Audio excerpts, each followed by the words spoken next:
Assalamu alaikum viewers, hope you all are doing good. Previous video में हमने pedagogy का lecture number 1 discuss किया था और आज हम लेक्चर नंबर 2 डिस्कस करेंगे। इसमें कुछ इम्पॉर्टेंट क्वेश्चंस हैं जो मोस्टली पेपर्स में रिपीट होते हैं। वो क्वेश्चंस का कुछ मैं जो है ना लेके आई हूँ आप लोगों के लिए। सो फर्स्ट क्वेश्चन है, the field of study concern with the construction of thought processes including remembering, problem solving and decision making is called. यानी कि वो कौन सा फील्ड ऑफ स्टडी है जिसके अंदर आपकी थॉट प्रोसेस कंस्ट्रक्ट होती हैं, जिसके अंदर आप रिमेंबर कोई चीज़ करते हैं, कोई चीज़ सॉल्व करते हैं या किसी चीज़ का फ़ैसला करते हैं। तो इससे हमें डायरेक्टली ही हमें ये पढ़ के पता चल जाता है कि वो हमारी कॉग्निटिव डेवलपमेंट होगी। ऑप्शन इसके हैं education, pedagogy, cognitive development and epistemology.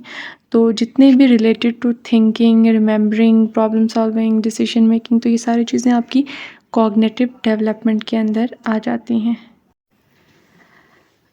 Next question है, जीन पियाजे propose dash stages of cognitive development. अब जीन पियाजे ने जो है कॉग्निटिव डेवलपमेंट की कितनी स्टेजेस दी हैं, तो वो हैं आपके पास ऑप्शन है 3, 4, 5 एंड 6। तो इसका जो ट्रू आंसर है वो है 4, जिनके अंदर आ जाती है sensory motor, pre operational, concrete operational and formal operational. और इसमें जो है सेंसरी मोटर 0 to 2 ईयर्स होती है, प्री ऑपरेशनल 2 to 7 ईयर्स, और कंक्रीट ऑपरेशनल 7 to 11 ईयर्स, और फॉर्मल ऑपरेशनल 12+ ईयर्स। नेक्स्ट है, the more often a particular ability is use the dash it becomes. यानी कि जितना ज़्यादा आप किसी ख़ास जो एबिलिटी है उसको आप यूज़ करेंगे तो वो मोर इम्पॉर्टेंट होगी, लेस इम्पॉर्टेंट होगी, स्ट्रॉन्गर होगी या वीकर होगी। तो डेफिनेटली जितना ज़्यादा आप किसी एबिलिटी को यूज़ करेंगे तो वो आपकी उतनी ही स्ट्रॉन्गर होती जाएगी। Next is the longer a particular ability is unused the dash it become. अभी जो ऊपर वाले क्वेश्चन है उसमें था कि कोई एबिलिटी आप जितना ज़्यादा यूज़ करेंगे वो उतनी ही स्ट्रॉन्गर होगी। और अब यहाँ पे ये क्वेश्चन है कि the longer a particular ability is unused, यानी कि आप जितने लंबे अरसे से किसी एबिलिटी को आप यूज़ नहीं करेंगे तो वो मोर इम्पॉर्टेंट होगी, लेस इम्पॉर्टेंट होगी, स्ट्रॉन्गर होगी या वीकर होगी। तो डेफिनेटली वो आपके पास वीकर, वो एबिलिटी आपके पास वीकर होती जाएगी। नेक्स्ट है, the more parts of your brain you use the more likely you are dash information. यानी कि जितना आप अपने दिमाग के हिस्सों को इस्तेमाल करेंगे तो इन्फॉर्मेशन जो उसमें होगी वो क्या होगी आपके पास, यूज़ होगी, मिस होगी, मिस यूज़ होगी या रिटेन होगी। तो यानी कि जितना ज़्यादा आप अपने माइंड के जो हिस्से हैं उनको यूज़ करेंगे तो वो जो इन्फॉर्मेशन वहाँ पे होगी वो रिटेन रहेगी। रिटेन मीन के वो इन्फॉर्मेशन आपके माइंड में रहेगी, ठीक है। The conclusion of a deductive argument is, जो डिडक्टिव आर्गूमेंट हैं उसका जो कंक्लूजन होता है वो आपके पास क्या होता है, सर्टेन है, एक्सपीरियंस, ऑब्जर्वेशन या प्रोबेबल। तो इसका जो आंसर है वो है सर्टेन। और ये डिडक्टिव आर्गूमेंट आपके पास होता है इस्तखराजी आर्गूमेंट जो होता है, इसको उर्दू में कहते हैं। The truth of conclusion of an inductive argument is, यानी जो इंडक्टिव आर्गूमेंट का कंक्लूजन है वो आपके पास सर्टेन होता है, एक्सपीरियंस होता है, ऑब्जर्वेशन होती है या प्रोबेबल होता है। वो आपके पास प्रोबेबल होता है। The process of reasoning from one or more given statements to reach a logically certain conclusion is called. ये देखें आपकी जो process of reasoning from one or more given statements to reach a logically certain conclusion is called.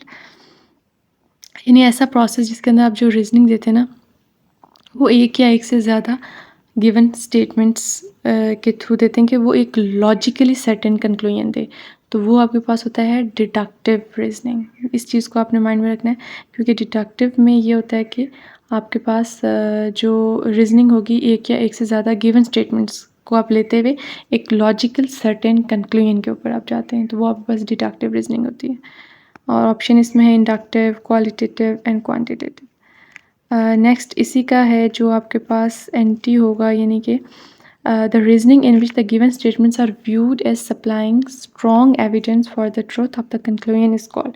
यानी कि ऐसी reasoning जिसके अंदर आप जो स्टेटमेंट्स को व्यू करते हैं जो कि एक स्ट्रॉन्ग एविडेंस या ट्रुथ के तौर पे यूज़ होता है कंक्लूजन के लिए, तो वो आपके पास होता है इंडक्टिव रीजनिंग, ठीक है। Deductive, inductive, qualitative and quantitative. तो इसमें इंडक्टिव और डिडक्टिव में आपने माइंड में रखना है कि जो इंडक्टिव रीजनिंग होती है उसमें जो आपके पास कंक्लूजन होता है वो कोई सर्टेन नहीं होता, ठीक है, प्रोबेबल होता है, जो हम ऊपर भी पढ़ के आए थे। नेक्स्ट है आपके पास अकॉर्डिंग टू जेन पियाजे children develop abstract logic and reasoning skill during, यानी कि जीन पियाजे के अकॉर्डिंग जो चिल्ड्रंस हैं वो एब्स्ट्रैक्ट लॉजिक जो है और रीजनिंग स्किल जो होती है उनमें वो कौन सी स्टेज पे होती है, sensory motor, pre operational, concrete operational and formal operational.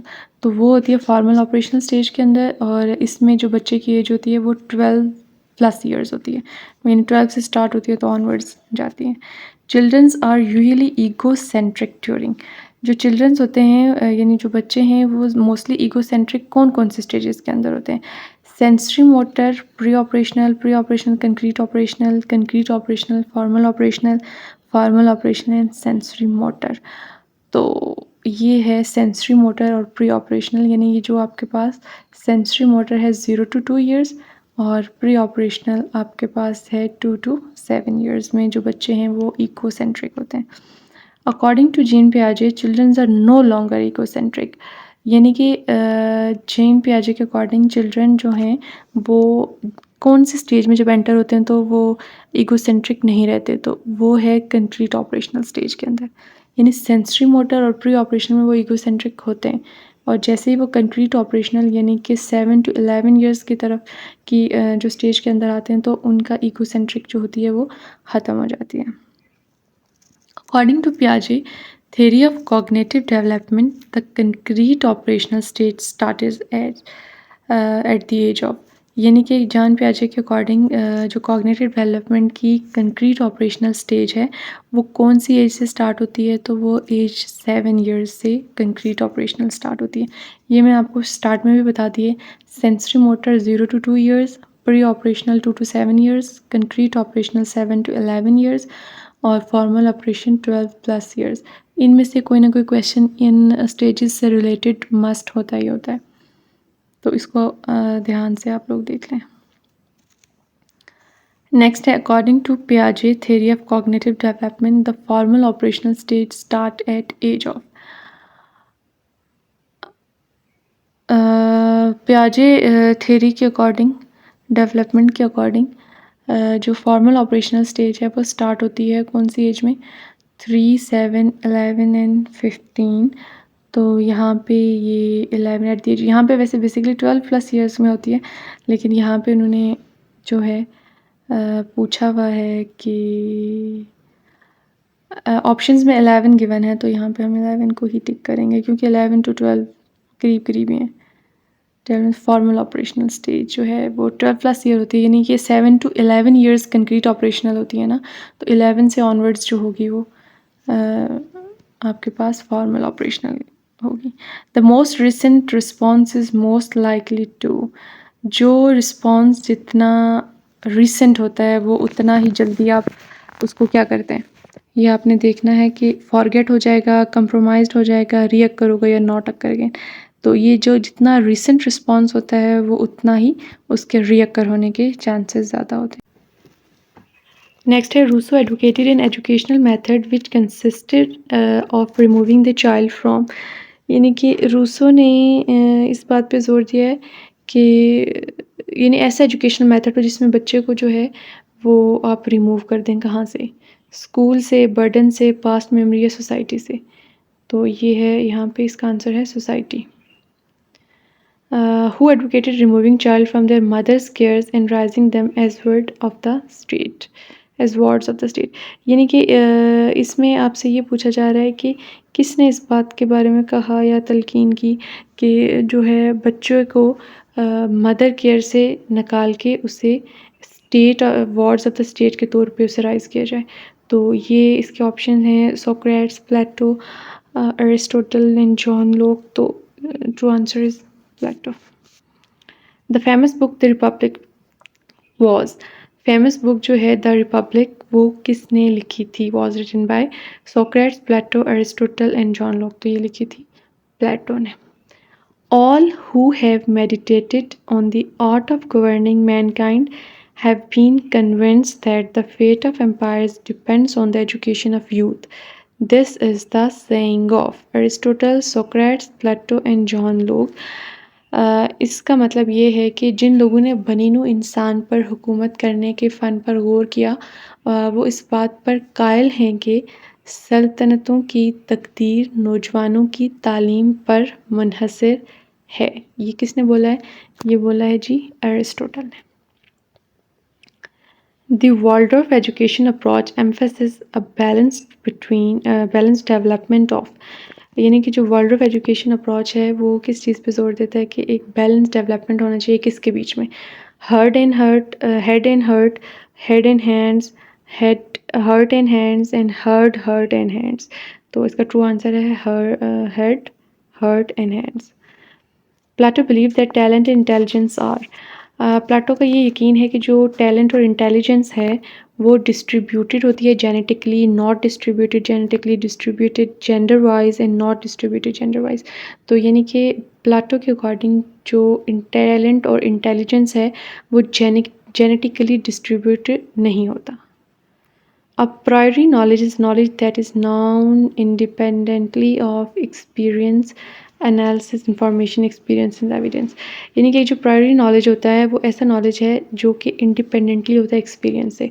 तो जो है आपके पास प्रायरी नॉलेज है वो है वो इल्म जो किसी खास तजुर्बे से आज़ादाना तौर पर हासिल किया जाता है, तो वो आपके पास प्रायरी नॉलेज होता है।